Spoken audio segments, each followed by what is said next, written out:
আহি মাহী ঘৰত পাই গ'লোহি। এয়া দেখিছে পায়স বনাই আছে আৰু কিবাকিবি দিব বুনিয়া ভুজিয়া।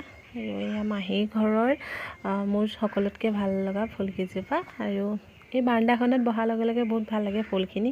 সেই দেখিছেনে কাঠেৰে ইমান ধুনীয়াকৈ বনাই থৈছে সিহঁতি। ভাল লাগে এনেকৈ সন্মুখত ফুল থাকিলে ঘৰৰ। এয়া মাহী ঘৰৰ পৰিৱেশ। ছোৱালী নাই যদিও কিন্তু ল'ৰাকেইটা বহুত ধুনীয়াকৈ ৰাখিছে। আৰু আমি এতিয়া ষ্টেচন পাই গ'লোহি। ষ্টেচন এয়া বস্তু পাতি লৈ মই ষ্টেচনৰ ওপৰত।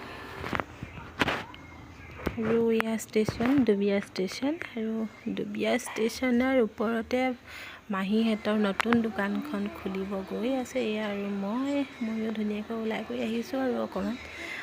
আৰু এইখন মাহীহঁতৰ দোকানখন ফাইনেলি অ'পেনিং হৈ গ'ল। ধূপ ধূনা জ্বলাই আমি দোকানখন অ'পেনিং কৰিলোঁ। আৰু সকলোকে নিমন্ত্ৰণ জনাইছিলোঁ, যিহেতু এজন এজনকৈ আহি আছে। আৰু সকলোকে এয়া প্ৰসাদ বুনিয়া ভুজিয়া আৰু পায়স দি থকা হৈছে। এয়া আমাৰ লগতে জেক্স, ইও আমাৰ লগতে ঘূৰি ফুৰিছে। ক'ৰবাত গুচিয়ে যায়গৈ, তাক মাতো এফালে যায় এফালে। এয়া অলপ খোজকাঢ়িছোঁ। এয়া দেখিছে বকুলৰ তলে তলে আমি সকলো এইখন দোকানখন মাহীহঁতৰ। আৰু এয়া আলহী আহি আছে সকলো। ট্ৰেইন আহিবৰ টাইম হৈছে, তো মানুহবিলাক আহিছে।